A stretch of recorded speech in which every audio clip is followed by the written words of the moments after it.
This is an ad by Regain Couples Therapy. Let's be honest, loving your partner doesn't mean you always like them, and guess what? That's normal. Regain, powered by BetterHelp, offers couples therapy that's flexible, affordable, and 100% online. Whether you're reconnecting or working through conflict, Regain is here to support you both. See why people wish they'd tried couples therapy sooner. Visit regain.com/couplespod to get 10% off your first month. That's regain.com/couplespod.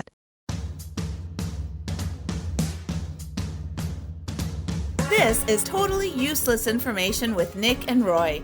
Listen, laugh, and learn. We'll put on our lab coats and tell you about science, and fashion facts, news, and of course, the mailbag. Totally useless information. It's everything you never needed to know. Einstein was a moron. Newton was a jerk. E equals nothing. It's science, science, science. Welcome to the show. We're really excited today because we do have a very special guest. Now, we say that with all our guests, but this one truly is a special guest. Dave Phillips from Environment Canada. First of all, welcome to Total Useless Information with Nick and Roy. Hey, guys, nice to be with you. I'm looking forward to our little session here with Nick in Canada and Roy in the United States. I mean, it's a continental... global thing. That's right. I like to call it a continental breakfast, which, is nothing but Danishes. Like the first time I heard continental breakfast, I'm thinking, oh, this will be really cool. It's Danishes and a donut, and maybe not very filling. But Dave has been, I think he knows a little bit what he's talking about when it comes to the weather. He's been with Environment Canada for over 50 years.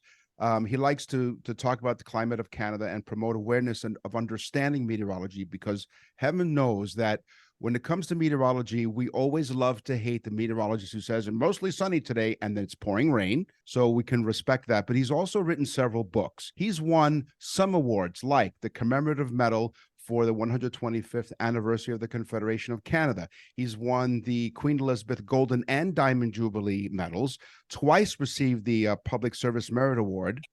Roy, I'm almost done, relax.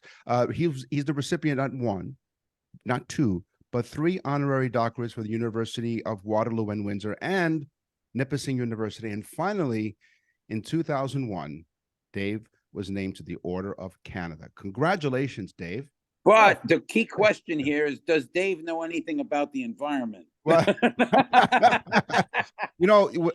quite an impressive resume that you have, Dave. I mean, Roy and I have graduated from University of Useless Information, TUYU. I have a question right off the bat. Why don't they call them weatherologists instead of meteorologists? You think meteorologists would just look at meteors? Well, it's true. That's the derivation of it from the Greek, meaning meteors. But hey, it is really about the heavens, the atmosphere, and that's what meteorologists. I'm actually a climatologist, one who's more interested in yesterday's weather than tomorrow's weather, if you can believe it. My kids couldn't even pronounce the word climatologist when I told them what I was. Yeah, it sounds dirty. It sounds dirty rude. Yeah. So, Dad, you're a lady doctor? No, that's something totally different. No.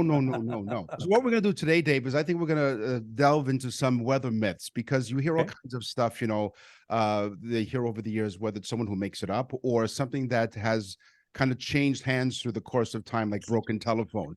It might have started off as a fact, and then by the time it gets to where we're at today, it turns into a weather myth. So, Roy, why don't you give him one of the myths that I think you and I have been contemplating over the last little while? I like this one, and I need an answer to it. Do thunderstorms turn milk sour? Wow. That has been one that I've seen. It's actually a little change. It's sort of thunder curdles cream, lightning sours milk. Now, you don't hear that so much now, but you talk to your grandmother, your great-grandmother, and boy, that was a very common kind of comment before refrigeration. Because back on the farm, say in the 1930s and 40s, you'd kind of milk the cows. That milk was sweet, and by gosh, the afternoon, late afternoon, it was sour. And what had occurred in the meantime was a thunderstorm. And so a lot of people thought it was that thunder and it was the lightning that caused the milk to sour. What really it was the weather that occurred during the thunderstorm. The kind of hot and humid kind of condition would kind of cause bacteria to grow rapidly. The lactic acid bacteria in the milk grows rapidly, and so that's what would happen. You would store it in sort of the spring house or the cool cellar, but not the refrigeration. So finally, when refrigeration came, you kind of didn't see that particular saying. You see, I should have asked Nick that, because Nick was around in the 1840s before refrigeration. Okay. All right. Let me repeat this once again, because you have trouble remembering this stuff, Roy. Roy is 2 months older than I am, number one. Number two, who do you think was churning the butter? He was. Yeah, well, I'm not denying that, Nick, that I rode by on a horse and said, "Top of the morning to you, Nick." In my weather, one of my weather apps, recently it said, chance of showers, and it had this icon of raindrops, kind of like a teardrop, I guess, So, and I remember as a kid drawing raindrops as like these little raindrop looking images. But is that really what raindrops look like, Dave? No, as a kid, we draw these tear-shaped raindrops, but really they should be like big Whoppers or hamburger buns, because what happens, that raindrop falls and the pressure, it comes against the pressure and it flattens the bottom of the raindrop. And then because the pressure is less on the sides, it kind of rounds the sides. So you have that kind of hamburger-looking rain drop that really is the true shape of it. Now, as the raindrop gets fairly large near the ground, it begins to break up into smaller pieces. But initially, most of the raindrops have that kind of hamburger bun look to them. Yeah, as they split up in little pieces, they become little sliders. Is that what you're telling us? I don't know about you, but I'm hungry. Right. You notice how Roy's ears perked up when you said hamburger buns? Yeah, it's awesome. Did you ever hear the one about is the fact that lightning never strikes the same place twice? Yeah, okay. Does it? And that's interesting. It does. In fact, I've met farmers who build structures where lightning has hit because they think they're somehow immune from lightning at that particular spot. Oh. And so it really is, there's something about lightning that is attracted maybe to that spot. So that's why it could come back. Now, I also say, well, a few years ago, you could talk to Roy Sullivan. He was a U.S. forest ranger from Shenandoah National Park. He was hit 7 times by lightning, and he survived. And in fact, it was so often, whenever there was a thunderstorm, people would leave his sides, or that restaurants wouldn't serve him because they felt that he drew lightning somehow. But that's shocking. It is. It's dazzling and deadly. Now, Roy, unfortunately, is not with us. He wasn't killed by lightning. He took his own life because I think he had come so often, and he lost toes and fingers, and his hair was singed. He was really beaten up badly by these lightning strikes. So you don't fool around. I mean, lightning can kills about 10 to 12 people a year in Canada and more in other parts of the world. So it is, and interesting, guys, we're always afraid of the thunder, but not the lightning. Thunder's never hurt anybody. I mean, kids go, oh my gosh, I'm waking up and pets and animals. But really, thunder is, it caused, I think, a couple of times people went deaf because of the loud thunder. But in terms of the lightning, it really is deadly and has about 10,000 times the power of the electric chair. So you don't want to be hit directly by lightning because, hey, you won't survive. I'm glad you answered that, because I've asked Nick a bunch of times to stand outside with a big metal pole to see if it hits in the same 9-iron. Yeah. I mean, too bad Roy, was it Roy, what was his name? Roy Sullivan. Sullivan, yes. Too bad he took his own life. I was going to say, he'd be really popular around town because someone would take like a raw piece of meat and say, could you hold this for a minute? You know what the scary part is? The lightning keeps hitting where they buried him. Well, there you go. And he was known as the human lightning rod, so he had a particular label associated with him. Now he's known as human fertilizer. Oh yeah. You're listening to Totally Useless Information with Nick and Roy. Our very special guest is Dave Phillips from Environment Canada, and we're talking about weather myths today. And Dave went to our website, nickandroy.com. He loves it, right, Dave? I do. It's just entertaining and educational. Talk about putting them on the hot seat, right? Yeah. We're wonderful, aren't we? Yeah, Dave's like, where's that lightning when you really need it? Dave, I've heard this a million times, and I want to know if it's true, and so do our listeners. Are no two snowflakes alike? Well, it's a tough one. I mean, nobody has really judged it in terms of counted them or gone out and looked at them and said they're identical. Because when we look at them in terms of a microscopic look, in terms of the build, how it's structured, there really is no two snowflakes alike. Some people have said they are, but really they aren't. But who's counting? I mean, it's you look at the number of snowflakes that fall. I mean, it would be it's something you could never properly answer. But when you look at it in terms of they're all six-sided, so they have that similar structure. But they really, when you break it down to the molecular structure of it, hey, they'd be different in some way that you could claim that they're all unique. Yeah. Cool. Roy tried to hold one in his hand and said, I'm going to wait for one that matches this one. It's like his own version of Match Game. Well, I collected a lot of snowflakes, and I've been looking at them down here in Florida. No, I think your definition of snowflakes is completely different. It's like, can you tell two snowflakes apart? That, well, we love our children all the same, don't we? Anyway, moving on to the next weatherman. Now, speaking of snow, now, Roy, you live in Fort Myers, Florida, so you might want to step away from the studio for just a moment because this doesn't relate to you. Although you did grow up in New York. Dave, is it ever too cold to snow? No, guys, that is one I hear a lot. It is never too cold to snow. There's always some humidity in the air. Now, what you can say is that when it's really cold, you don't get a lot of snow. You don't get these huge dumps of snow, these Paul Bunyan snowfalls that bury a city and cause the army to come out and rescue people. But certainly in cold areas, you get a lot of, often it snows. For example, the Arctic, I mean, often described as a desert. Well, it snows a lot up there, but it's always little skiffs of snow, and just because there's not very much moisture in the air, but there's always something in the air in terms of moisture, so you will get that. But when temperatures are very close to the freezing mark, then that's where you get the most snow, because that is when the humidity is in the atmosphere, the moisture in the air is the most, and so you'll get these big dumps of snow that occur in places where it's not as cold as it would be in other areas. Nick and Roy will continue with totally useless information. You won't see the engineer that slams the Nissan Rogue's door 13,920 times, or the corrosive chamber that simulates 15 years of life in 5 months, or the Rogue heat-baked for over 300 combined hours. What you will see is a vehicle that can take punch after punch and keep rolling. Nissan, #1 in new vehicle quality among mainstream brands by J.D. Power. We put it through the worst, so you get its best. For J.D. Power 2025 U.S. Initial Quality Study Award information, visit jdpower.com/awards. Awards based on 2025 model year. Newer models may be shown. We're back with totally useless information with Nick and Roy. Listen, laugh, and learn.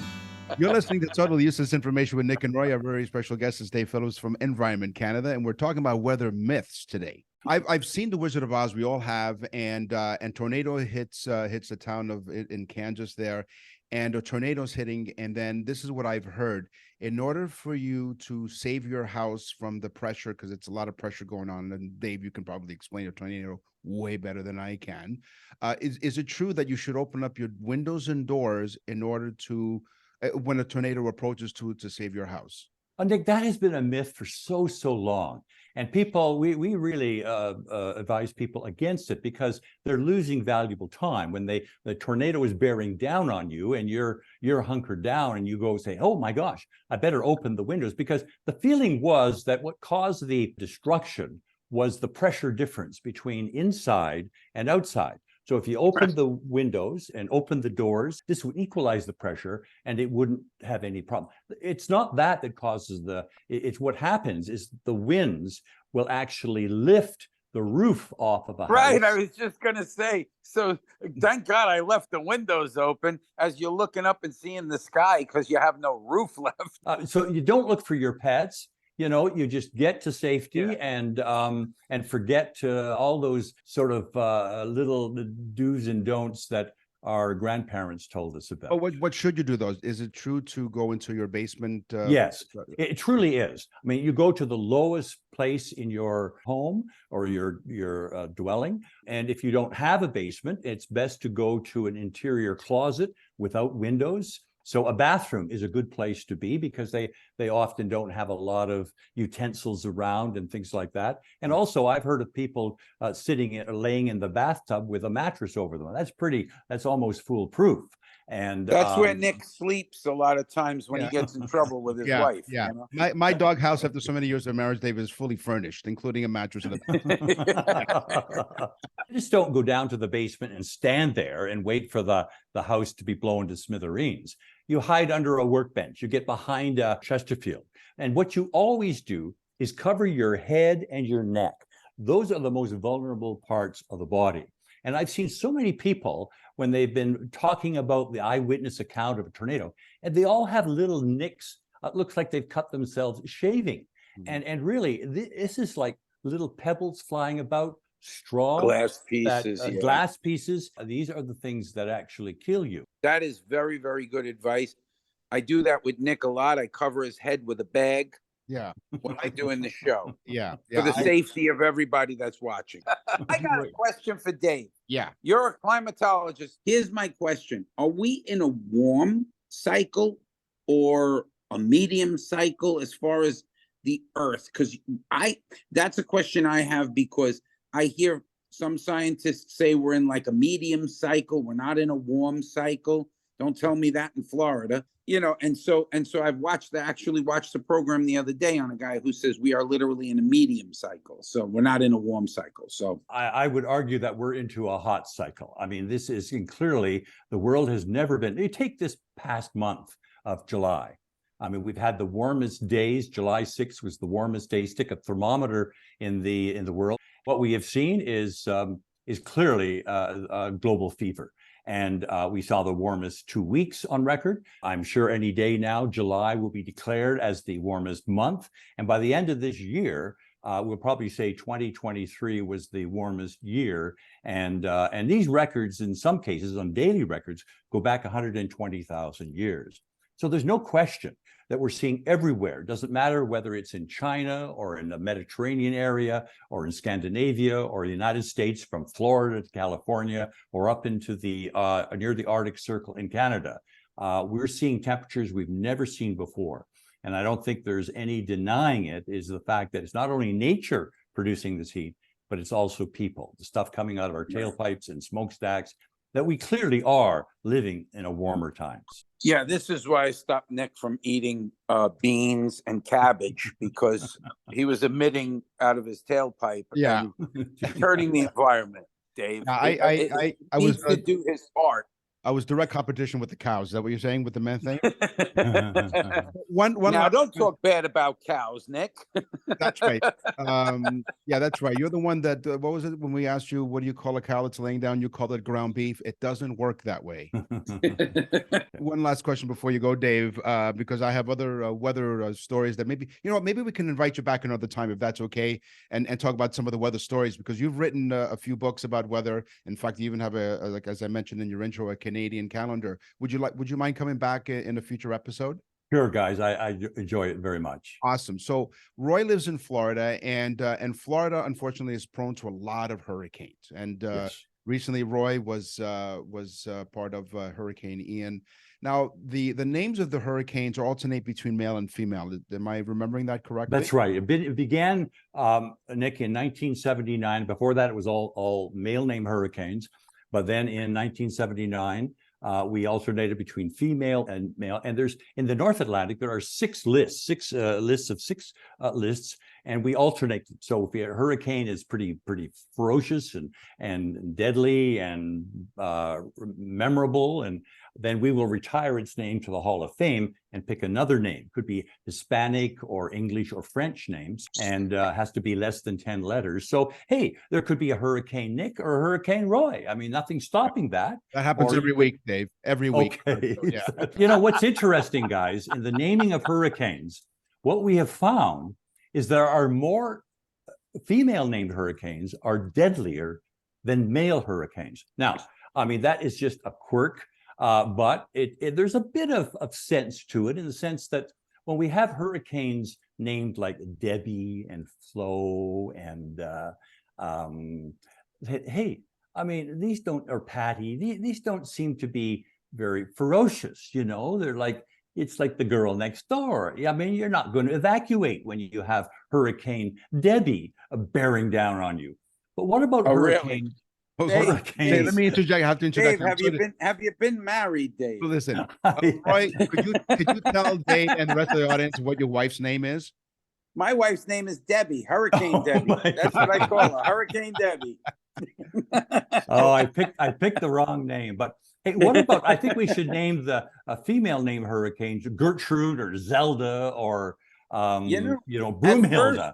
At first, I didn't trust Dave, Nick. Yeah. I didn't trust his expertise until he said Hurricane Debbie, and I realized he knows what he's talking about. Yeah, she's not home with you right now, is she? She's at work now. No, she's out just blowing around out there. So there's no scientific reasoning behind the fact that female name hurricanes is just that how people behave.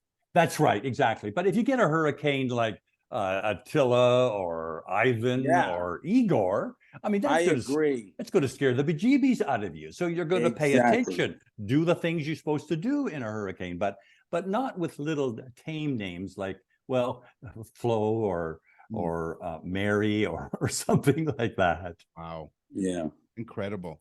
Well, Dave, you've just been wonderful. This is so interesting. We can go on and on, but I think we should save some of the material for next time. We really appreciate your time, Dave Phillips from Environment Canada. After 50 years working at Environment Canada, I think you've really shed some light on some of the myths. You've answered some questions. Dave has gotten so many awards over his 50 years in climatology. Yes. He's gotten medals and things given to him by important people. Yeah. But Dave, before we got on the show, said he wants us to know that this is the biggest honor of his life to be on our show. I might decide to retire now, guys. He's done it all. Dave, Environment Canada, thank you so much. We're looking forward to speaking to you again soon. Thank you, guys. Bye-bye. Thanks, Dave. Thank you for joining us here on Totally Useless Information with Nick and Roy. We really do appreciate it. Over 65 countries now and growing. We really appreciate all of your support. We are in Canada on the iHeartRadio Talk Network, coast to coast to coast. We thank you for that. We ask you to visit our website, nickandroy.com. All kinds of cool stuff there. Yeah. Go to nickandroy.com. You can hear a sample. It is the greatest gift that you could buy for somebody. If you have somebody that you say they have everything, we do a small show for that individual person on the day that they were born. We talk about everything that happened on the day that that person was born and all kinds of stuff. It is the coolest gift. And honestly, go on, listen to it. nickandroy.com. Everyone has a birthday. nickandroy.com. Nick and Roy will continue with totally useless information. You won't see the engineer that slams the Nissan Rogue's door 13,920 times. Or the corrosive chamber that simulates 15 years of life in 5 months. Or the Rogue heat-baked for over 300 combined hours.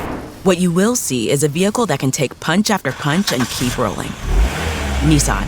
#1 in new vehicle quality among mainstream brands by J.D. Power. We put it through the worst, so you get its best. For J.D. Power 2025 U.S. Initial Quality Study Award information, visit jdpower.com/awards. Awards based on 2025 model year. Newer models may be shown. You're listening to Totally Useless Information with Nick and Roy. Listen, laugh, and learn. What's in the mailbag? What's in the mail? Elizabeth went to nickandroy.com and sent us an email. She's from Rhinelander, Wisconsin. Dear Nick and Roy, our family loves your show. We literally gather around our tablet and listen to your show every Thursday, which is the day that we release the show. So thank you. We were wondering, because since both of you are scholars of useless information. Oh, God. Oh, my God. Scholars of useless information, what does GMT stand for when it comes to time? Well, Elizabeth, first of all, don't you ever call us scholars again. But then again, it is of useless information, so thank you. Elizabeth, GMT scholars. That's a good word. Scholars of useless information. GMT stands for Greenwich Mean Time, the local clock time at Greenwich. It wasn't until the invention of the pendulum clock in the 1650s that it was possible to work out the relationship between the mean clock time and solar time. John Flamsteed came up with the formula for converting solar time to mean time. and published a set of conversion tables in the early 1670s. Soon after, he was appointed as the first astronomer royal and moved into the new Royal Observatory in Greenwich. There you go. It's because of the pendulum clock, and he converted it from solar time to mean time. In the meantime. Right. And now she also learned that it's only 23 hours, 56 minutes, and 4.09 seconds. Yes. And in the meantime, if you'd like to send us an email, you go to see what I did there. You go to nickandroy.com. What's in the mail? That's why I'm the scholar on nickandroy.com is where you check us out. Welcome to the Totally Useless Information Fashion Show. Here's our quickie. The first hoop skirt. That's the story of your life. Yeah. We've changed the definition of a quickie. The first hoop skirt ever worn, Queen Juana from Portugal. She wore the first ever hoop skirt in a bid to hide the fact that she was pregnant. Dun, dun, dun. Yep. I actually saw that when I was doing research, Yeah. and I was going to grab that one, and I didn't, See? because she was pregnant already. So why did Prince, the singer, love purple? Well, because it was the color historically worn by only emperors, aristocracy, and magistrates. Okay, again with the big words. I'm really Yes. knocking it out of the park. Yeah. I would think I'm flying, Nick. No, okay. So the emperors, aristocracy, and magistrates wore purple. So being a prince, I guess he figured I would wear purple. And that's, again, I think it's just a subliminal thing because of the color purple. Yeah, there you go. Well, there you go. Prince had some great music, too. In the Middle Ages, poorer people wore mittens. At the same time, the richer class wore gloves to show off their wealth. So I know that a few episodes ago you talked about how the different classes wore different kinds of gloves. Now I'm going to bring it up again because someone said to me, they said, look, we love listening to your show and we think you guys are hilarious. I'm like, yeah, okay, go on. Get to your point. And their point was, they said, I really was intrigued by what Roy said, because I think you came up with the fact that depending on the class, it depended on what kind of mittens or gloves that you wore. And I'll repeat it. In the Middle Ages, poorer people wore mittens. At the same time, the richer of the classes would wear gloves to show off their wealth. And there you go. There's the clarification right there. You don't have to ask any more questions because he went to nickandroy.com. Yeah, well, it makes total sense because, of course, it takes more to sew fingers, more time to sew fingers than it does just going around in a circle and making a mitten. So, of course, they were showing off. Are you implying that I go around in circles?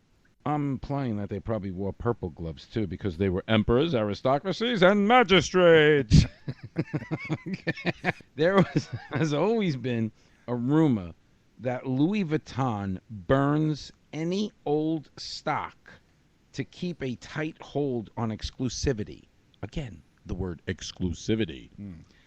Now, think about that. He burns his old inventory so as to keep exclusivity. There's also a rumor that I spread that says that they sell it on the streets of Manhattan as knockoffs. Edward Jones might have been the first celebrity stalker. He got caught trying to steal Queen Victoria's underwear 4 times. Edward Jones' life was no fairy tale, and he was caught with the monarch's clothing down his trousers, no less.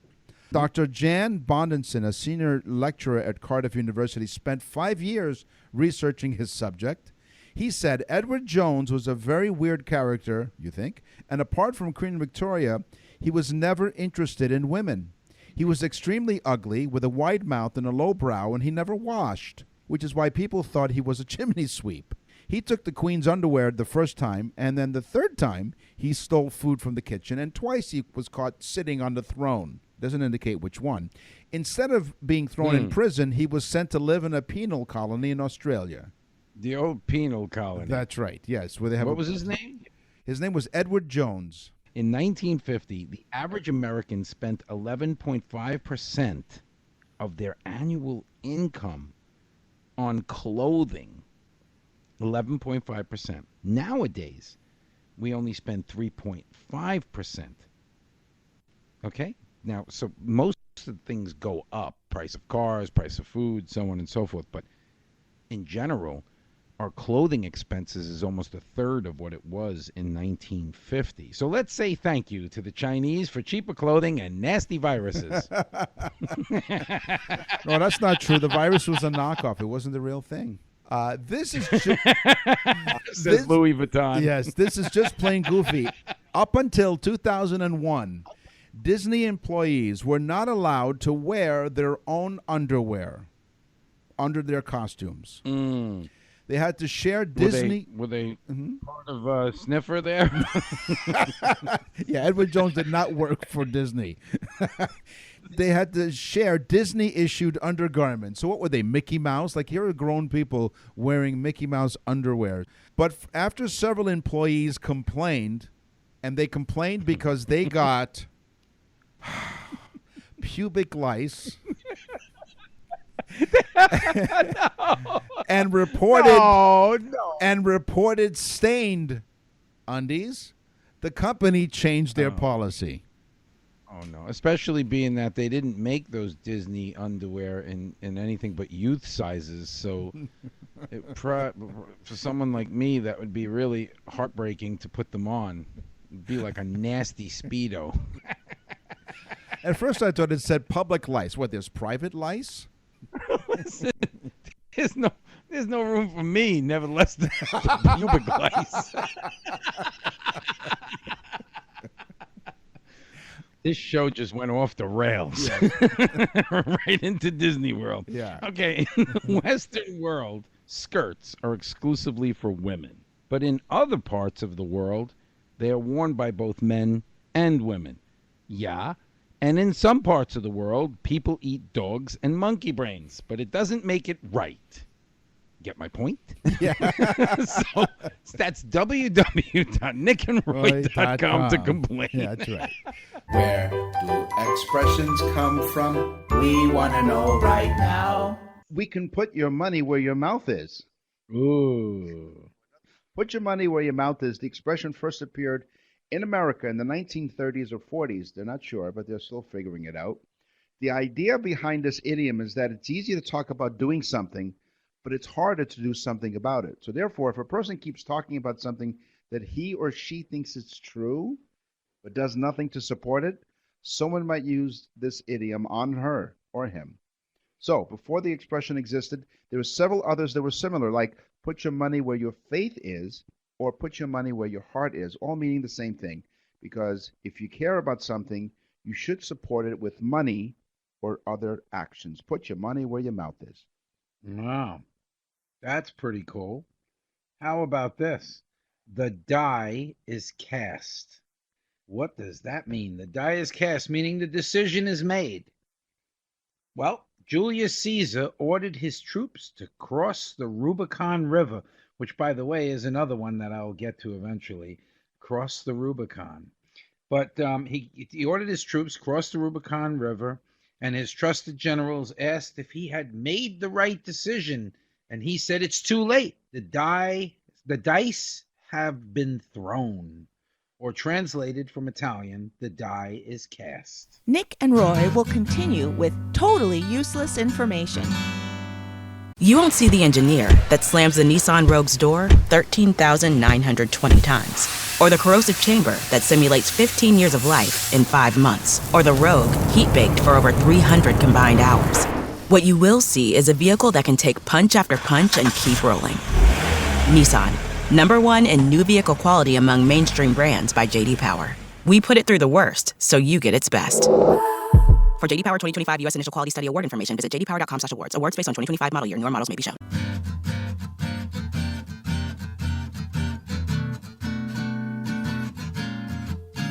You're listening to Totally Useless Information with Nick and Roy.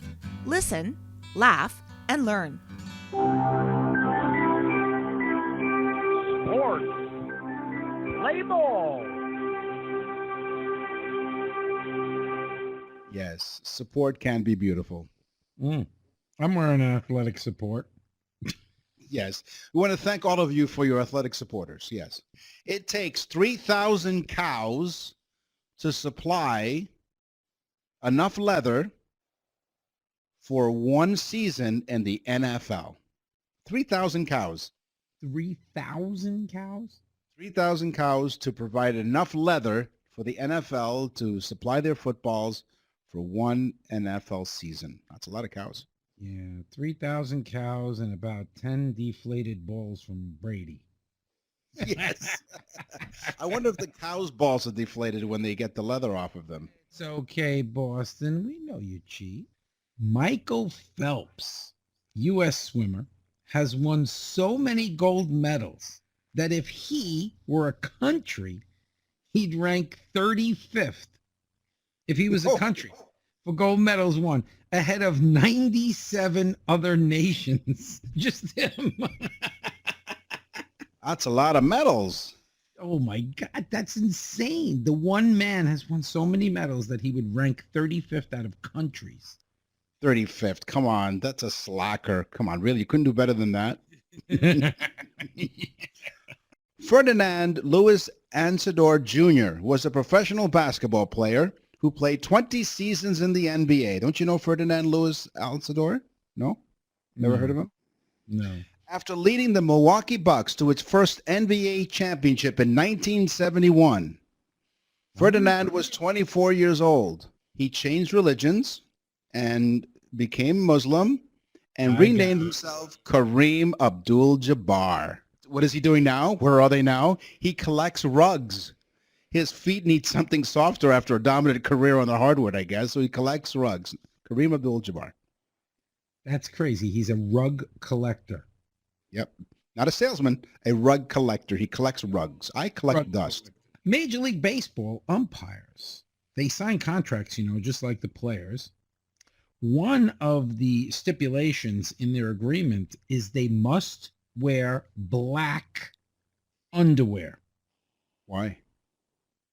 In case they split their pants while umpiring, so that it shouldn't be embarrassing for them, and they have white underwear on. That's a rip. No, listen, in case they rip their pants, they should have black underwear on. But my question is, who checks before the game? Who's the umpire checker? Could you imagine you look and he's got white underwear on and you go, "You're out." Yes, you're out of the game. Wow. Pittsburgh is the only American city with 3 sports teams that wear the same colors. The Pittsburgh Pirates, Pittsburgh Penguins, and, of course, the Pittsburgh Steelers. The only American city with 3 sports professional teams that wear the same colors, black and yellow. The Pirates, the Penguins, and the Steelers. My favorite team as a child growing up was the Pittsburgh Steelers, and I was, of course, born in New York, and me and Nick met in New York, went to school in New York. But when I was a kid, my mom took me and my brother to go buy football outfits, and the guy said to my brother, "Jets or Giants?"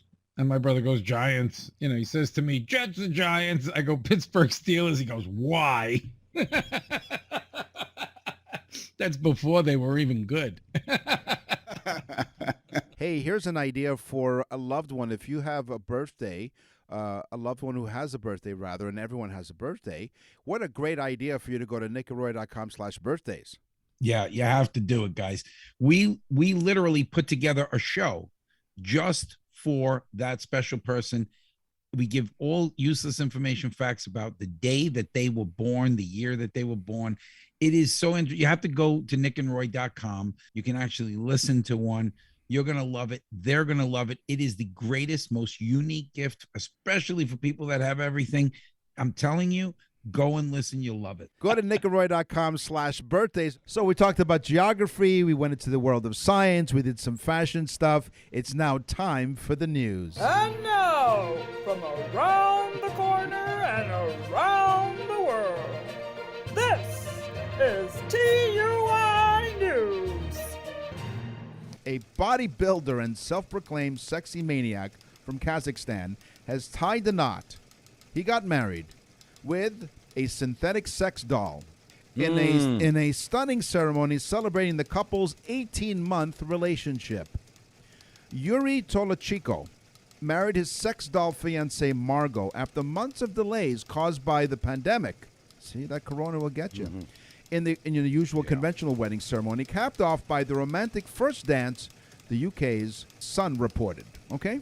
Bedecked in a smart black dinner suit and bow tie, the groom is all smiles in his wedding video, which was posted on Instagram, and as he dances with his stunning bride in her lacy white gown.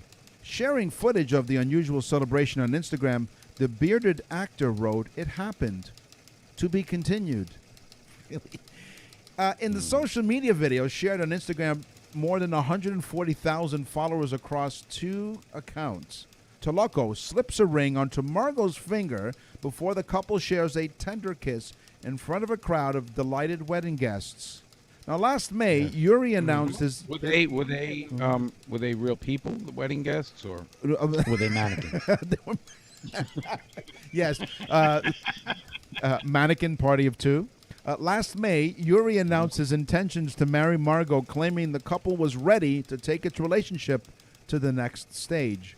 Reports say the couple had been together for 18 months. He treats the sex doll like a real woman. Margot also has a very fiery personality. She swears, but there's a tender soul inside. And he claims to have first met Margot in a nightclub where he rescued her from some unwanted attention. Now, mind you, being a sex doll... Yeah, he said, I love Margot so much because she's a great listener. Yeah, although... As he puts a mask on her for COVID. Right. And because she's a sex doll, she has a lot of gas. Yeah. Wow. You know what? Where is this guy from? Kazakhstan? Yes. Oh, okay. Well, that explains it. There's like so much uranium there, it probably rotted their brains. Here they have a video and dancing with this plastic woman, who, by the way, it sounds pretty intriguing to me. I mean, she basically can do a lot of different functions. Mm-hmm. Women only have half the size of a brain, as you said, Nick, not me. So why bother? Just get the latex mannequin woman who doesn't talk back. You know, like she enjoys everything you do. You go, want to watch football? Oh, okay. And here's the best part: she's recyclable. That's all the time that we.